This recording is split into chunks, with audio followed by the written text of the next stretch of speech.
Friends, Andhra Pradesh ముఖ్యమంత్రి చంద్రబాబు నాయుడు వరద బాధితులకు అందించిన సాయం లేదా వరదలు వచ్చినప్పుడు ఖర్చు చేసిన వ్యయం దాదాపుగా 100 కోట్లు దాటిపోయింది. ప్రభుత్వం ఇచ్చిన లెక్కల ప్రకారమే చూస్తే అగ్గిపెట్టెలకు కొవ్వొత్తులకు కూడా దాదాపు 26.5-27 కోట్లు ఖర్చు పెట్టినట్లు లెక్క చూపారు. నిజానికి ఆ ప్రాంతంలో ఎంతోమంది పర్యటించి సేవలు అందించారు. ఎంతోమంది సేవా తత్పరతతో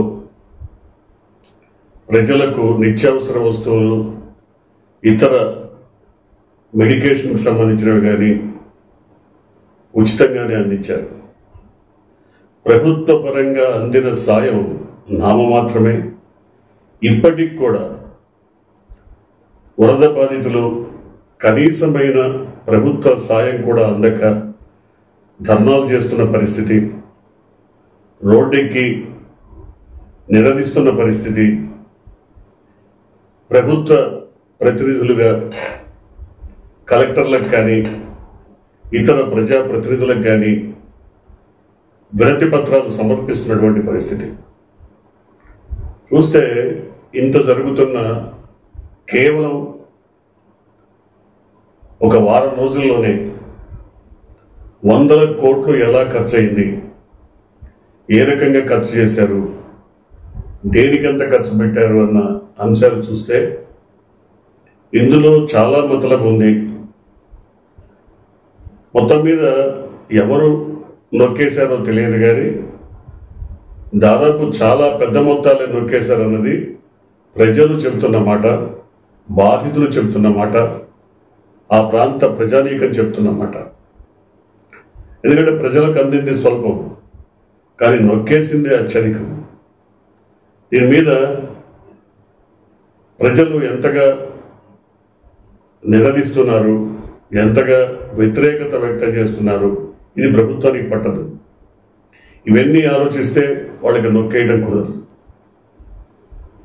ప్రభుత్వమే విడుదల చేసినటువంటి అంశాలను మనం చూస్తే టెంపరరీ అకామిడేషన్ అంటే పునరావాస కేంద్రాలకు దాదాపుగా పునరావాస కేంద్రాలే తక్కువ ఉన్నాయి, జనాలను తరలించింది తక్కువ. చాలామంది ఎక్కడికెక్కడ ఇళ్లలో చిక్కుకుపోయారు. దాదాపు 100కు పైగా మరణించారని చెప్తున్నారు. మరి ఎక్కడ తరలించారు, ఎవరిని తరలించారు? తరలింపు జరిగితే ఇంత ఘోరకలి జరిగి ఉండేదా? 1,39,00,000 రూపాయలు శిబిరాల నిర్వహణ ఖర్చు పెట్టామని చెప్తున్నారు. కేవలం 3-4 శిబిరాలు తప్ప గట్టిగా పనిచేసేవి లేవని ప్రజలు వాపోతున్నారు, బాధితులు చెప్తున్నారు. మరి శిబిరాల నిర్వహణకు ఈ 1,40,00,000 దాదాపుగా ఎక్కడ ఖర్చు అయింది?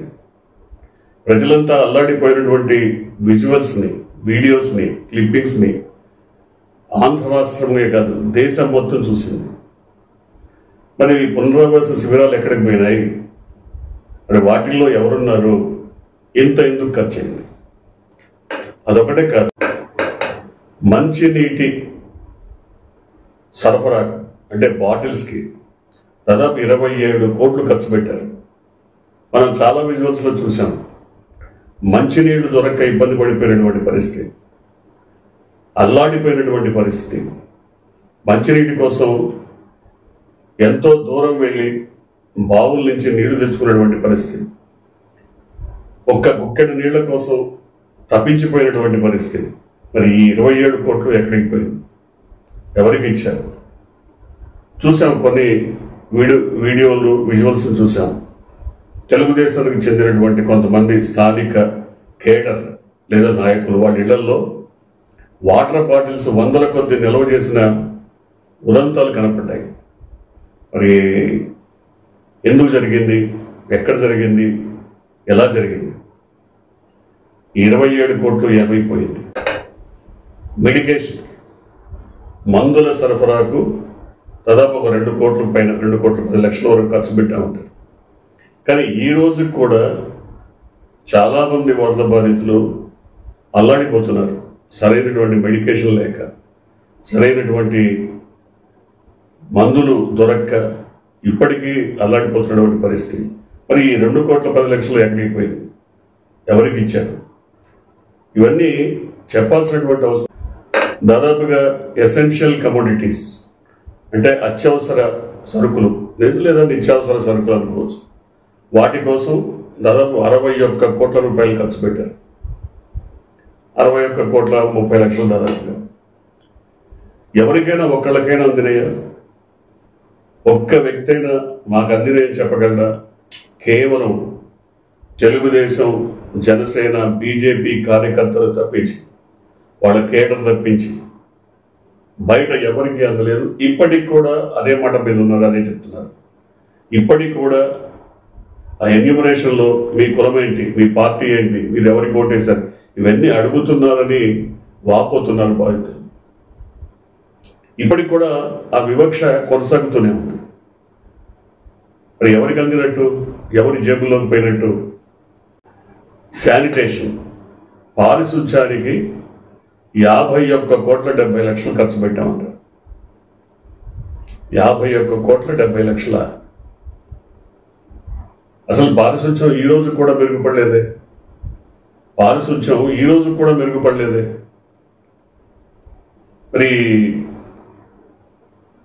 ఎట్లా చెప్తారు పారిశుధ్యం మెరుగుపడిందని? 368 కోట్లు ఆహార సరఫరాకి ఇచ్చామంటారు. 368 కోట్ల. ఏం లెక్క ఇది? దాదాపుగా 500 కోట్లకు పైగా లెక్క చెప్తున్నారు. అంటే ఏదైనా ఒక విపత్తు వస్తే ఎంత నొక్కేయచ్చు ప్రజల పేరు చెప్పి, ఇతరత్ర కల్పించామని చెప్పి ఎంత నొక్కేయచ్చు. ఈ లెక్క ప్రకారం, గవర్నమెంట్ ఇచ్చిన లెక్క ప్రకారమే కొవ్వొత్తులు అగ్గిపెట్టలకు కూడా 27 కోట్లు ఖర్చు చేశామని రాసేశారు. అంటే స్థూలంగా చూస్తే రాష్ట్ర ప్రభుత్వం వచ్చిన 3 నెలల్లోనే ప్రజల సొమ్ముని ఎంత నొక్కేసింది. ఇది ప్రభుత్వానికి కొంతమంది దాతలు ఇచ్చినటువంటి విరాళమా, లేదా ప్రభుత్వ ఖజానా నుంచి ఖర్చు చేసిందా? ఏదైనా ప్రజల సొమ్మే. ప్రజల సొమ్ముని ఈ విధంగా కాకి లెక్కలు, దొంగ లెక్కలు చూపించి ఎంత మేరకు ఖర్చు చేయాలో అంతా చేసేసారు. టోటల్గా 534 కోట్లు లేదా 535 కోట్లు, స్థూలంగా 535 కోట్లు మింగేశారు. అంటే ఖర్చు పెట్టలేదా? పెట్టుండొచ్చు. అందరికీ అందిందా?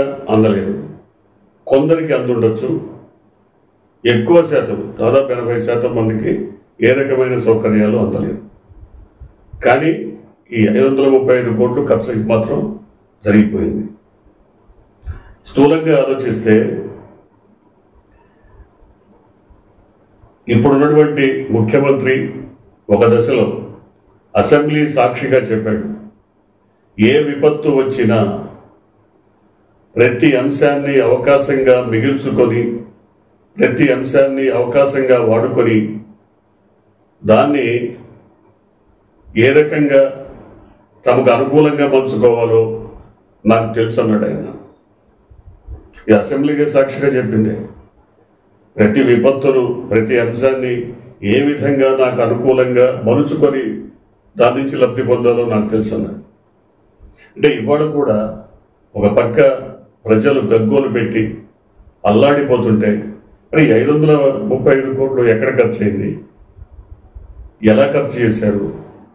అసలు ఆహార పొట్లాలు, ఏం ఆహార పొట్లాలు ఏదో మిలిటరీ హోటల్లో పెట్టినట్టు పెట్టలేదు కదా, పులిహోర, పెరుగన్నము, మామూలు రైసు ఇచ్చుంటారు. దానికి 300 కోట్లకు పైగా ఖర్చు అయిందా?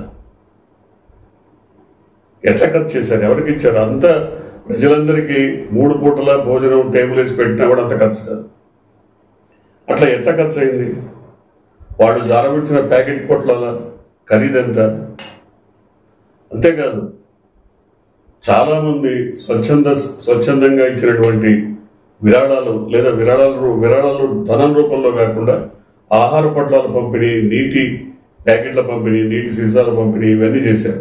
అవన్నీ ఏమైపోయినాయి? కానీ ఒక ఘోర విపత్తును కూడా తమ స్వలాభాపేక్ష కోసం ఈ విధంగా వాడుకోవటం మాత్రం నిజంగా ప్రజలను వంచడమే. వంచన, దగ, మోసం వీటికి ఏ పేరైనా పెట్టచ్చు. కానీ ఖచ్చితంగా ఈ వంచన క్రీడలో ఆరితేరినటువంటి దాదాపు 30-40 ఏళ్ల అనుభవం ఉన్నటువంటి వ్యక్తులు ఈ విధంగా ప్రజలను మోసం చేయటం మాత్రం నిజంగా గర్హనీయం. చూడాలి ఇప్పటికైనా ఏం జరిగింది, అసలు నిజమేంటి? 535 కోట్లు ఖర్చు పెట్టి వాళ్ళకి సరఫరా చేస్తే ఆహారం కానీ, మంచినీళ్ళు కానీ, మందులు కానీ, లేదా పునరావాసం కానీ, చివరికి అగ్గిపెట్టెలు కొవ్వొత్తులకు కూడా మరి 27 కోట్లు చూపించారు.